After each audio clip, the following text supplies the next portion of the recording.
Hello दोस्तों, स्वागत है आपके अपने चैनल सोनू दुबिया ऑफिशियल पर। मेरे प्यारे दोस्तों, आज हम समास का क्वेश्चंस लेकर आए हैं। और ये जो समास है ये बहुत ही टॉप वीवीआई क्वेश्चंस है।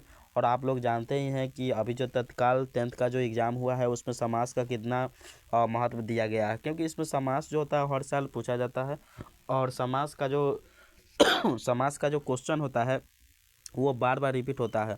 और ऐसा नहीं है कि न्यू न्यू क्वेश्चन डाला जाता है। और एग्ज़ाम में 10th का एग्ज़ाम हो या 12th का एग्ज़ाम हो, 12th का तो बहुत सारे क्वेश्चन ऐसा है जो चेंज हो जाते हैं, बट 10th का जो क्वेश्चन है वो वही रिपीट कर दिया जाता है। ठीक है, तो क्वेश्चंस को हम लेकर आए हैं समाज को। क्वेश्चंस को बड़े ही ध्यान से देखिएगा, और इस चैनल पर न्यू आया तो चैनल को सब्सक्राइब कर लीजिएगा। ठीक है, और चलिए हम क्वेश्चन पर चलते हैं। First question, second question. First तो नहीं दिख रहा है, सेकेंड में भी थोड़ा सा कट रहा है। देखिए हम सेकेंड क्वेश्चंस पढ़ देते हैं। ठीक है, सेकेंड क्वेश्चंस में कह रहा है कि जिसमें पूर्व पद की प्रधानता हो और समास पद अव्यय हो जाए तो उसे कौन सा समास कहते हैं। ठीक है, तो फर्स्ट ऑप्शन है तत्पुरुष समास, सेकेंड ऑप्शन है अव्ययीभाव समास, और सी ऑप्शन है द्विगु समास, और डी ऑप्शन है द्वंद्व समास। ठीक है, तो बतलाइए दो का आंसर कौन सा हो जाएगा, बतलाएंगे। सॉरी, दो का बतलाएंगे आंसर कौन सा हो जाएगा। तो दो का जो ऑप्शन है वो ऑप्शन अगर देखा जाए तो ऑप्शन बी इसका राइट आंसर हो जाएगा। कौन हो जाएगा, ऑप्शन बी राइट हो जाएगा, अव्ययीभाव समास। ठीक है, 3 नंबर क्वेश्चन में कह रहा है कि रोगग्रस्त कौन सा समास है। बोल रहा है रोगग्रस्त कौन सा समास है। आप लोगों को क्वेश्चन थोड़ा धुंधला दिख रहा होगा क्योंकि ये थोड़ा सा ठीक से क्लिक नहीं हो पाया है। चलिए, क्वेश्चंस बोल रहा है कि रोगग्रस्त कौन सा समास है, तो इसका आंसर बतलाएंगे। कौन सा हो जाएगा थ्री का आंसर, तो थ्री का तत्पुरुष समास हो जाएगा। कौन हो जाएगा, तत्पुरुष समास हो जाएगा। 4 नंबर में बोल रहा है कि परमेश्वर कौन सा समास है। परमेश्वर कौन सा समास है, बतलाएंगे। 4 नंबर में कौन आंसर हो जाएगा, तो परमेश्वर हम लोग जानते हैं कर्मधारय समास। कौन हो जाएगा, कर्मधारय। 5 नंबर बोल रहा है, 5 नंबर में बोल रहा है कि शिव पार्वती कौन सा समास है, बतलाएंगे। 5 का आंसर बतलाएंगे। 5 का आंसर कौन हो जाएगा, तो द्वंद्व। क्योंकि देखिए शिव और पार्वती दोस्त, और शिव और पार्वती दोनों साथ भी किया जा रहा है, और जब द्वंद्व का बात आएगा ना तो बीच में उसका ऐसा रहेगा, समझ जाइएगा कि वो द्वंद्व समास है, घटाव की तरह। 6 नंबर में बोल रहा है, देखिए 6 नंबर क्वेश्चन क्या कह रहा है। 6 नंबर में बोल रहा है कि त्रिफला शब्द किस समास का उदाहरण है, बतलाएंगे। 6 का आंसर कौन हो जाएगा, तो हम सबको पता है कौन हो जाएगा, द्विगु समास, द्विघसा। देखिए त्रिफला यानी कि नंबर का नाम चर्चा कर रहा है। जब नंबर कोई भी 1 2 त्रिफला चतुर्थफला पांचवा, मतलब नंबर का जो जिसमें नाम लेगा ना उसको एकदम द्विगु समास मारिएगा। ठीक है, तो ऑप्शन नंबर कौन हो जाएगा, सी हो जाएगा।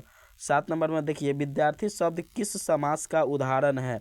7 नंबर में बोल रहा है विद्यार्थी शब्द किस समास का उदाहरण है, तो बतलाइए। 7 का आंसर बतलाएंगे। यहाँ फटाक फटाक सिर्फ हम ऑब्जेक्टिव करवा रहे हैं, तो आप लोग आंसर देते चलेंगे। 7 का आंसर कौन हो जाएगा, तो बी हो जाएगा, कर्मधारय समास। ठीक है, 8 नंबर में बोल रहा है कि तुलसी लिखत शब्द किस समास का उदाहरण है, बतलाइए। 8 का आंसर बतलाएंगे, तो 8 का आंसर कौन हो जाएगा, ऑप्शन नंबर 8 में कौन हो जाएगा, ऑप्शन नंबर डी तत्पुरुष समास। ठीक है, 9 नंबर क्वेश्चंस देखिए। 9 नंबर में क्या कह रहा है कि सुपुरुष शब्द किस समास का उदाहरण है। 9 नंबर में क्या बोला है, सुपुरुष, तो बताइए इसका कौन हो जाएगा, कर्मधारय, इसका भी हो जाएगा। 10 नंबर में बोल रहा है तन मन धन शब्द किस समास का उदाहरण है, तो 10 का आंसर कौन सा हो जाएगा, डी हो जाएगा। कौन सा हो जाएगा, देखिए यहाँ कट रहा है आंसर, देखिए इसमें द्वंद्व समास हो जाएगा। कौन हो जाएगा, द्वंद्व समास हो जाएगा।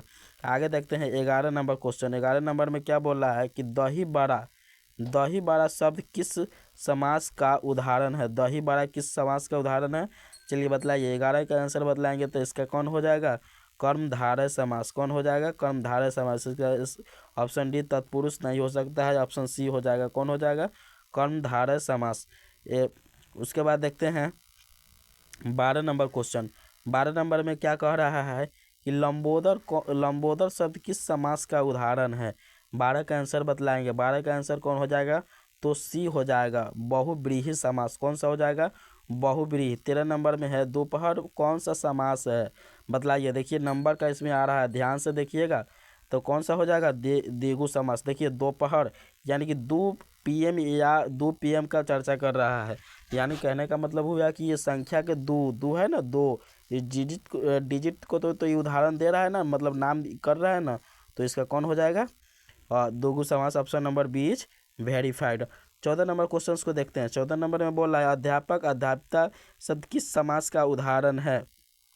देखिए किस समास का उदाहरण है, तो इसका आंसर बतलाएंगे 14 का। 14 का आंसर कौन हो जाएगा, तो 14 का आंसर सी हो जाएगा। कौन सा हो जाएगा, द्वंद्व समास। कौन हो जाएगा, द्वंद्व समास। देखिए अध्यापक अध्यापिका, हम बोले ना बीच में घटाव का चिन्ह जब रहेगा, देखिए यहाँ पे बीच में घटाव का जब चिन्ह रहेगा ना, तो समझ जाइएगा कि कौन हो जाएगा, द्वंद्व समास रहेगा। ठीक है, 14 नंबर हो गया। आगे देखते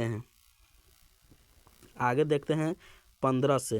14 नंबर हो गया। 15 में क्या कह रहा है, 15 में बोल रहा है कि पाकिट मार शब्द किस समास का उदाहरण है। बतलाइए तो पाकिट मार शब्द किस समास का उदाहरण है, आंसर बतलाएंगे। चलिए बतलाते रहेंगे आंसर।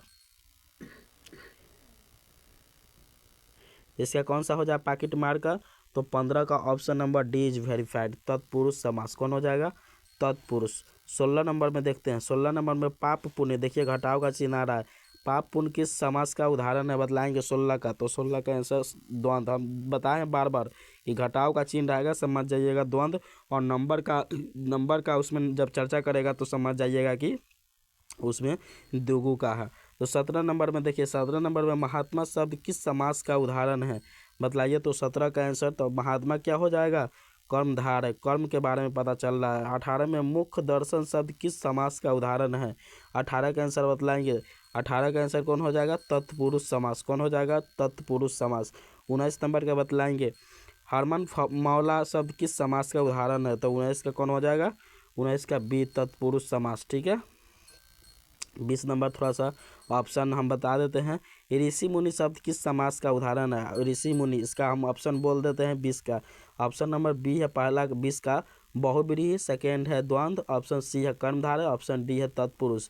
तो 20 का जो आंसर हो जाएगा वो कौन हो जाएगा, बी हो जाएगा। 20 का बी हो जाएगा, द्वंद्व समास, क्योंकि देखिए ऋषि मुनि और बीच में घटाव का चिन्ह है, इसीलिए कौन हो जाएगा, तो यहाँ द्वंद्व समास हो जाएगा। ठीक है, तो ये क्वेश्चंस था आज का, इतना ही रहने देते हैं, तब तक के लिए इतना ही।